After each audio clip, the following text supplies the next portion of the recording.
Сәлем достар, бүгін жүктіліктің 32-ші аптасы туралы әңгіме айтатын боламыз. Жүктіліктің 32-ші аптасында әйел адамда және балада қандай өзгерістер болады? Достар, ақпаратты тыңдамас бұрын арнама жазылуды ұмытпаңыздар. Видеоны соңына дейін көріңіздер, себебі сіздер үшін өте пайдалы ақпараттар бар. Арнама жазылып алсаңыздар, әрқашан өздеріңізге арналған пайдалы ақпараттарды білетін боласыздар. Ал кеттік, жүктіліктің 32-ші аптасында егер УЗИ жасалмаса, УЗИ жасалады, УЗИ не үшін жасалады, баланың қандай көлемде жатқанын, қай көлемде болып жатқанын, баспен жатыр ма, бөксемен жатыр ма, қалай жатқанын анықтау үшін. Сонымен қатар баланың салмағын анықтау үшін де жасалады. Баланың салмағы бұл кезде 2 килограммға жетпейді. Енді ол генге байланысты, салмақ, бойы, ұзындық. Ал бойы бір 37 сантиметрден астам, 37, 41, 42, 45 сантиметрдің көлемінде болады. Енді гендік нәрсеге байланысты, яғни ата-анасының геніне байланысты балада салмақ пен бой әртүрлі бола беруі мүмкін. Оны УЗИ жасау барысында сіздерге көрінетін болады. Балада эндокриндік жүйе жақсы дамыған, яғни ұйқы безі, бүйрек, бауыр барлығы жақсы дамыған. Баланың терісі қызғылт түстен ашық қызғылт түске ауыса бастайды, яғни терісі ағара бастайды бұл кезде. Сонымен қатар бала жолдасына тұз бен кальцийдің жиналуына байланысты бала жолдасына осы қоректік заттар алып келді ғой енді.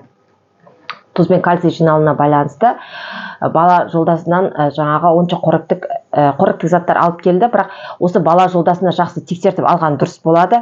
Себебі тұз бен кальцийдің жиналуына байланысты бұл кезде бала жолдасы тозып кетуі мүмкін.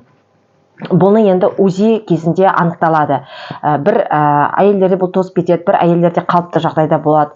Қағанақ суы мысалы аз мөлшерде болып қалады. Болмаса жаңа қағанақ суы кір болып жатады, иә. Оның бәрі жаңа УЗИ жасау барысында анықталады. Оның бәрін алдын алуға болады. УЗИ жасап, одан кейін УЗИден кейін сіз өзіңіздің егер барлығы жақсы болса жақсы болады, егер барлығы жақсы болмаса, онда өзіңізден еміңізді өзіңіздің гинекологыңыздан алатын боласыз. Енді әйелдерде қандай өзгерістер болады?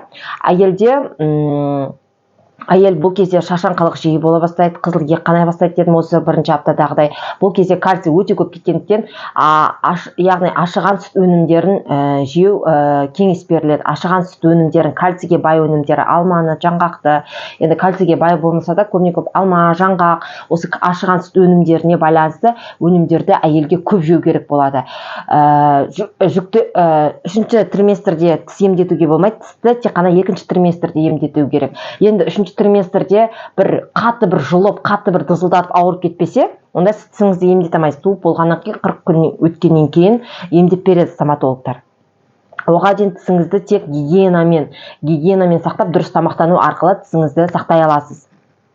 Әйелдерге бұл жату, яғни шалқасынан жату, болмаса етпетінен жату ыңғайсыз болып жатады, тек қана бір бүйірінен жату ғана ұсынылады. Бір бүйіріңізбен жатып, арқаңызға,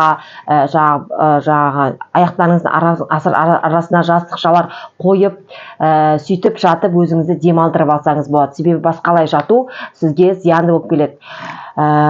Сол бір бүйіріңізде жатсаңыз қан айналымда жақсы жүретін болады. Достар, сіздерге бар беретін ақпаратым осы. Ақпарат пайдалы болса, арнама жазылыңыздар. Көргендеріңізге рахмет.